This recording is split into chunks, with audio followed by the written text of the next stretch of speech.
Hello friends, welcome to our channel Telugu channel government exam preparation. ఈరోజు మనం discuss చేయబోయే topic వచ్చి మోస్ట్ ఇంపార్టెంట్ టాపిక్ వచ్చి బడ్జెట్ అనమాట. బడ్జెట్ కోసం ఈరోజు మనం ఈ వీడియోలో డిస్కస్ చేద్దాం. ఓకే, ఎలాంటి ఎగ్జామ్ అయినా సరే, ఏ ఎగ్జామ్ అయినా సరే, వీటి నుంచి అట్లీస్ట్ 1 క్వశ్చన్ అయితే ఖచ్చితంగా వస్తుంది. ఫస్ట్ క్వశ్చన్ 2026-27 కేంద్ర బడ్జెట్లో ఆర్థిక మంత్రి నిర్మలా సీతారామన్ ప్రకటించిన భారత్ విస్తార్ అంటే ఏమిటి? చూడండి, ఆన్సర్ బి బహుభాష AI టూల్ అనమాట. భారత్ విస్తార్ అంటే ఏమిటి అంటే ఆర్టిఫిషియల్ ఇంటెలిజెన్స్ టూల్ అనమాట. ఇది ఇంపార్టెంట్ క్వశ్చన్. భారత్ విస్తార్ దీని పూర్తి పేరు virtually integrated system to access agricultural resources. ఇది రైతులకు తమ సొంత భాషలో అత్యాధునిక వ్యవసాయ సమాచారం అందించే డిజిటల్ వ్యవస్థ అనమాట. భారత్ విస్తార్ AI టూల్ అనమాట. అలానే చూడండి, బడ్జెట్ 2026-2027లో ప్రకటించిన షీ మార్ట్స్. చూడండి, షీ మార్ట్స్ ఇది కూడా ఇంపార్టెంట్నే. షీ మార్ట్స్ అంటే ఏమిటి? ఇది గ్రామీణ మరియు పాక్షిక పట్టణ ప్రాంతాల్లో ఏర్పాటు చేయబడే ఆధునిక రీటైల్ అవుట్లెట్ అనమాట. రీటైల్ అవుట్లెట్స్ అనమాట. ఇవి కేవలం మహిళా సంఘాలు తయారు చేసిన ఉత్పత్తులకు మాత్రమే విక్రయిస్తారన్నమాట. ఇక్కడ ఇవి కేవలం దుకాణాలు మాత్రమే కాదు, ఒక రకమైన బ్రాండ్ సెంటర్గా పనిచేస్తాయి. షీ మార్ట్స్ ఇవి కేవలం మహిళా సంఘాలు తయారు చేసిన ఉత్పత్తులు మాత్రమే ఇక్కడ విక్రయిస్తారన్నమాట. ఓకే, ఇవి రీటైల్ అవుట్లెట్స్. 2026-27 కేంద్ర బడ్జెట్లో మౌలిక సదుపాయాల కల్పనలో భాగంగా రవాణా రంగానికి ఎన్ని కొత్త జాతీయ జలమార్గాలను నేషనల్ వాటర్వేస్ రాబోయే 5 ఏళ్లలో ప్రారంభించనున్నట్లు ఆర్థిక మంత్రి నిర్మలా సీతారామన్ ప్రకటించారు. ఓకే, 2026-2027 కేంద్ర బడ్జెట్లో మౌలిక సదుపాయాల కల్పనలో భాగంగా రవాణా రంగానికి కొత్త జాతీయ జలమార్గాలను నేషనల్ వాటర్వేస్ను రాబోయే 5 ఏళ్లలో ప్రారంభించనున్నట్లు ఆర్థిక మంత్రి నిర్మలా సీతారామన్ ప్రకటించారు. ఆన్సర్ బి మొత్తం 20 నేషనల్ వాటర్వేస్ను పెంచనున్నారు. 2026-27 ఆర్థిక సంవత్సరానికి గాను రక్షణ శాఖకు మొత్తం ఎంత కేటాయించారు? చూడండి, most important question, star mark పెట్టుకోండి. ఆన్సర్ సి 7,84,678 కోట్లు, సుమారు 7.85 లక్షల కోట్లు అనమాట. ఇది గత ఏడాది 6,80,00,000 కోట్లకి పోలిస్తే 13% అనేది ఇంక్రీజ్ చేశారు ఈ ఇయర్. ఎంత అంటే 7,84,678 కోట్లు రక్షణ రంగానికి అనమాట. ఇంపార్టెంట్ పాయింట్స్ మనం చూద్దాం. పెట్టుబడి వ్యయం, క్యాపిటల్ అవుట్లే, సైనిక ఆధునీకరణ, కొత్త ఆయుధాల కొనుగోలు కోసం 2,19,306 కోట్లు కేటాయించారు. ఇది గత ఏడాది కంటే 21.8% అనేది ఎక్కువ. చూడండి, క్యాపిటల్ అవుట్లే ఎంత కేటాయించారంటే 2,19,306 కోట్లు అనమాట. సైనిక ఆధునీకరణ, కొత్త ఆయుధాల కొనుగోలు కోసం. అలానే రెవెన్యూ వ్యయము, రెవెన్యూ ఎక్స్పెండిచర్ వచ్చి జీతభత్యాలు మరియు నిర్వహణ ఖర్చుల కోసం 5,53,668 కోట్లు అనేది కేటాయించారు. అలానే పెన్షన్ల కోసం, రక్షణ రంగ పెన్షన్ల కోసం 1,71,338 కోట్లు కేటాయించారు. అలానే DRDO రక్షణ పరిశోధన మరియు అభివృద్ధి సంస్థ DRDOకు 29,100 కోట్లు అనేది కేటాయించారు. అలానే సరిహద్దు మౌలిక సదుపాయాలు బోర్డర్ అండ్ ఆర్గనైజేషన్ BRO బడ్జెట్ను 7,394 కోట్లకు పెంచారు. అయితే జలజీవన్ మిషన్ కోసమని 67,670 కోట్లను పెంచారు. ఓకే, ఇదంతా కూడా very important data. Next question, February 1, 2026 ఆర్థిక మంత్రి నిర్మలా సీతారామన్ ప్రవేశపెట్టిన 2026-27 యూనియన్ బడ్జెట్ కేంద్ర బడ్జెట్ అంచనాల ప్రకారం 2026-27 ఆర్థిక సంవత్సరానికి గాను ప్రభుత్వం మొత్తం ఎంత ఖర్చు, టోటల్ ఎక్స్పెండిచర్ చేయాలని ప్రతిపాదించింది? చూడండి, very important question. Answer C 53,47,315 కోట్లు అనమాట. సుమారు 53.5 లక్షల కోట్లు. Next question, self reliant India SRI ఫండ్, సెల్ఫ్ రిలయంట్ ఇండియా ఫండ్ అనమాట, లేదా ఆత్మనిర్భర్ భారత్ ఫండ్ ను ఏ సంవత్సరంలో మొట్టమొదటిసారిగా ఏర్పాటు చేశారు? చూడండి, ఆన్సర్ ఏ 2021. యాక్చువల్గా దీన్ని మే 2020లో ఆత్మనిర్భర్ భారత్ ప్యాకేజీలో భాగంగా ప్రకటించారు. ఎప్పుడు ప్రకటించారంటే 2026లో. పూర్తి స్థాయి అమల్లోకి ఎప్పుడు వచ్చిందంటే 2021లో. నెక్స్ట్ క్వశ్చన్, 2026-27 కేంద్ర బడ్జెట్లో రసాయన రంగం కెమికల్ సెక్టర్ అభివృద్ధి ప్రాధాన్యతమిస్తూ దేశవ్యాప్తంగా ఎన్ని ప్రత్యేక కెమికల్ పార్కులను, డెడికేటెడ్ కెమికల్ పార్క్స్ను ఏర్పాటు చేయాలని ప్రభుత్వం ప్రతిపాదించింది? చూడండి, very important question. Answer C మొత్తం 3 డెడికేటెడ్ కెమికల్ పార్క్స్ను ఏర్పాటు చేయనట్లు ప్రభుత్వం ప్రకటించింది. నెక్స్ట్ క్వశ్చన్, 2026-27 కేంద్ర బడ్జెట్లో ఆయుర్వేద రంగానికి కొత్తగా ఎన్ని all India institute of Ayurveda సంస్థలను ఏర్పాటు చేయనున్నట్లు కేంద్ర మంత్రి నిర్మలా సీతారామన్ ప్రకటించారు? మొత్తం ఎన్ని all India institutes of Ayurveda సంస్థలను ఏర్పాటు చేయనున్నట్లు కేంద్ర మంత్రి నిర్మలా సీతారామన్ ప్రకటించారు? ఆన్సర్ బి మొత్తం 3 ఇన్స్టిట్యూట్స్ ఆఫ్ ఆయుర్వేదను సంస్థలను ప్రారంభించినట్లు ప్రకటించారు. అలానే చూడండి, కేంద్ర బడ్జెట్ 2027-27లో ఆర్థిక మంత్రి నిర్మలా సీతారామన్ ప్రకటించిన పథకం బయోఫార్మశక్తి. చూడండి, బయోఫార్మశక్తి ఈ పథకాన్ని కూడా అనౌన్స్ చేశారు. అయితే దీని పూర్తి పేరు వచ్చి biopharma strategy for health care advancement through knowledge, technology and innovation. చూడండి ఇంపార్టెంట్ క్వశ్చన్ ఇది కూడా. భారతదేశానికి కేవలం సాధారణ మందులకే పరిమితం చేయకుండా ఆధునాతకమైన బయోలాజిక్స్ మరియు బయోసిమిలర్స్ రంగంలో ప్రపంచ దేశాలకు కేంద్రంగా మార్చడమే ఈ పథకం యొక్క ముఖ్య లక్ష్యం. అయితే ఈ పథకం కోసం వచ్చే 5 ఏళ్ల టైంకి మొత్తం 10,000 కోట్లని కేటాయించారు. బయోఫార్మా శక్తి పథకం పూర్తి పేరు వచ్చి biopharma strategy for health care advancement through knowledge technology and innovation. Next question 2026-27 ఆర్థిక సంవత్సరానికి గాను కేంద్ర బడ్జెట్లో ప్రభుత్వ మూలధన వ్యయం పబ్లిక్ క్యాపిటల్ ఎక్స్పెండిచర్ క్యాపెక్స్ కోసం ఎంత నిధులను కేటాయించారు? చూడండి ఇది కూడా ఇంపార్టెంట్ క్వశ్చనే. ఆన్సర్ డి 12,22,000 కోట్లు అనేది కేటాయించారు పబ్లిక్ క్యాపిటల్ ఎక్స్పెండిచర్ కోసం అనేది.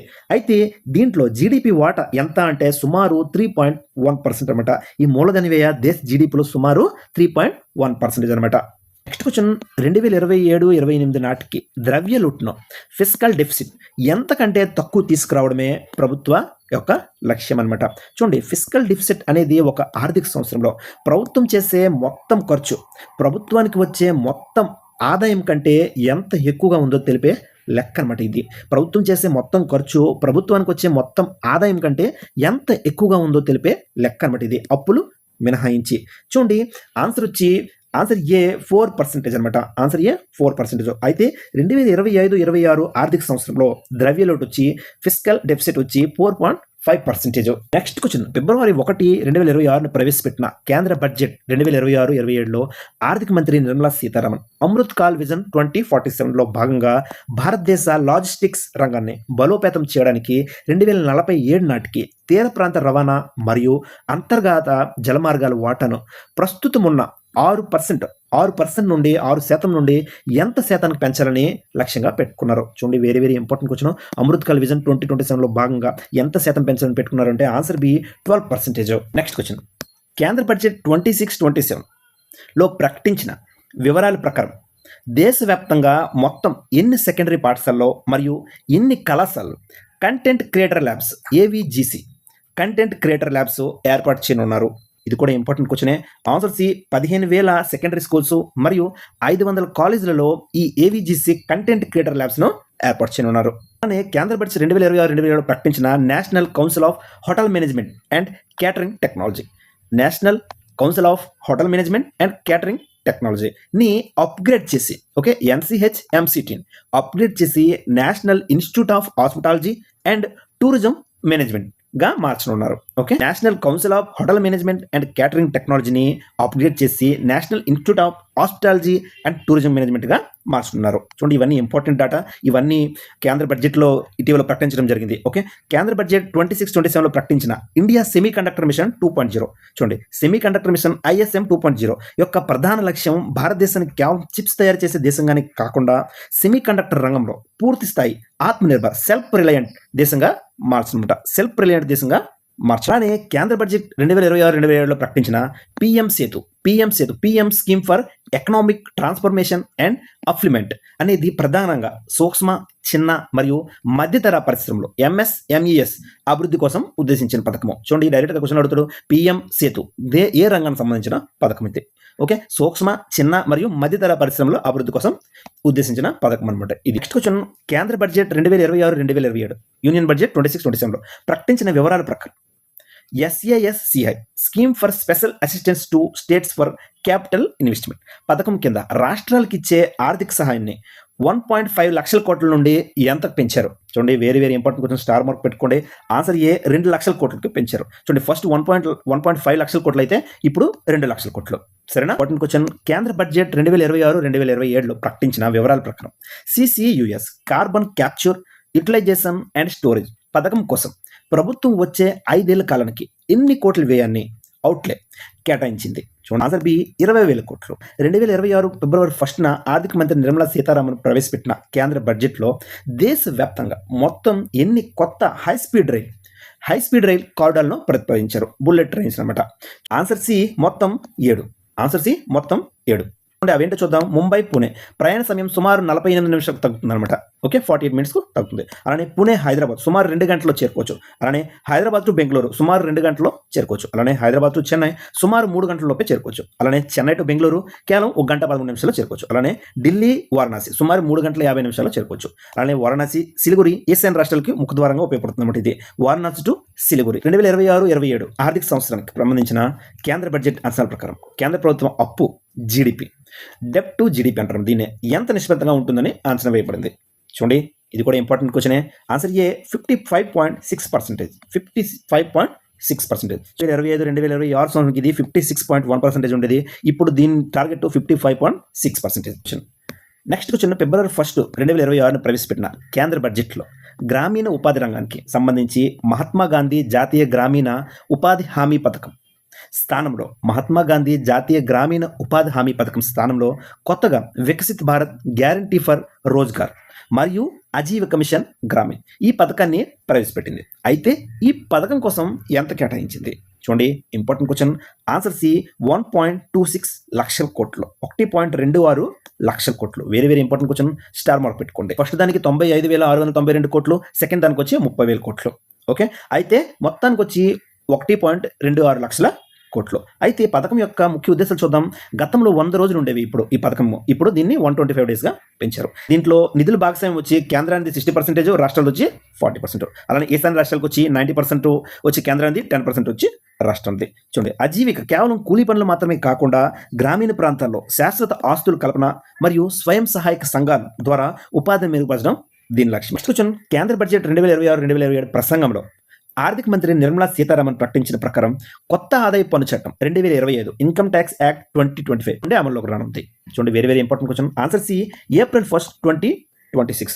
ఆదాయ పన్ను చట్టం 1961 స్థానంలో ఇది కొత్త చట్టం అనేది రానుంది. Income tax act 2025.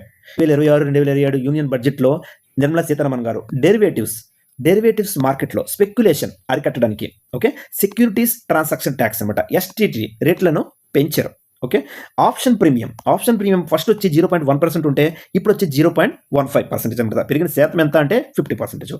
అలానే ఆప్షన్ ఎక్సెల్ వచ్చి 0.125% ఉంటే ఇప్పుడు వచ్చి న్యూ రేట్ వచ్చి 0.15%. అలానే ఫ్యూచర్స్ వచ్చి 0.02% ఉంటే ఇప్పుడు వచ్చి 0.05%. ఎంత శాతం పెరిగిందంటే ఇది 150% శాతం, ఇది 20%. ఈ కొత్త రేట్లు April 1, 2026 నుండి అమల్లోకి వస్తాయి. అసలు ఎవరి మీద ప్రభావం చూపుతాయంటే ఇవి ప్రధానంగా తరచుగా ట్రేడింగ్ చేసే రీటైల్ ట్రేడర్లు మరియు హై ఫ్రీక్వెన్సీ ట్రేడర్లపై ప్రభావం చూపుతుంది అనమాట. వారి లాభాల్లో కొంత భాగం ఈ అదనపు పన్ను రూపంలో ప్రభుత్వానికి వెళ్తుందన్నమాట ఈ ట్యాక్స్ కింద. అయితే సెబీ నివేదిక ప్రకారం ఆప్షన్ ట్రేడింగ్ చేసే 10 మందిలో 9 మంది నష్టపోతున్నారు. ఈ ప్రమాదాన్ని తగ్గించడానికి మరియు ఇన్వెస్టర్లను దీర్ఘకాల పెట్టుబడుల వైపు మళ్లించడానికి ప్రభుత్వం ఈ నిర్ణయం తీసుకుందన్నమాట. నెక్స్ట్ క్వశ్చన్, స్వాతంత్ర భారతదేశ చరిత్రలో ఆదివారం రోజున కేంద్ర బడ్జెట్ను ప్రవేశపెట్టిన మొట్టమొదటి ఆర్థిక మంత్రిగా ఎవరు నిలిచారు? చూడండి, important question. Answer C Nirmala Sitharaman గారు. February 1వ తేదీ ఆదివారం వస్తే బడ్జెట్ను ఒక రోజు ముందుగా శనివారం లేదా మరుసటి రోజు సోమవారం ప్రవేశపెట్టడం అనేది ఆనవాయితీ ఇప్పటి వరకు. కానీ ఫస్ట్ టైం సండే రోజున ఈ బడ్జెట్ అనేది ప్రవేశపెట్టారు నిర్మలా సీతారామన్ గారు. ఈ బడ్జెట్ కోసం కొంచెం ఇంపార్టెంట్ డేటా చూద్దాం. వీటి నుంచి కూడా ఎగ్జామ్కి క్వశ్చన్స్ వచ్చే ఛాన్స్ ఉంది. ఈ మొదటి budget British India April 7, 1860 James Wilson ప్రవేశపెట్టారు. April 7, 1860 జేమ్స్ విల్సన్ ప్రవేశపెట్టారు. అలానే స్వతంత్ర భారత్ మొదటి బడ్జెట్ వచ్చి November 26, 1947 ఆర్కే షణ్ముఖం శెట్టి ప్రవేశపెట్టారన్నమాట. November 26, 1947. అలానే గణతంత్ర భారత మొదటి బడ్జెట్ను రిపబ్లిక్ ఇండియా మొదటి బడ్జెట్ను 1950లో జాన్ మథై ప్రవేశపెట్టారు. అయితే మొదటి మహిళా ఆర్థిక మంత్రి ఎవరు అంటే ఇందిరాగాంధీ. ఈమె ప్రధానమంత్రిగా ఉంటూ అదనపు బాధ్యతలు నిర్వహించారన్నమాట ఆ టైంలో.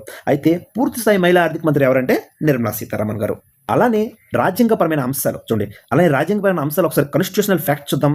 ఆర్టికల్ 112 భారత రాజ్యాంగంలో బడ్జెట్ అనే పదం ఎక్కడ లేదనమాట.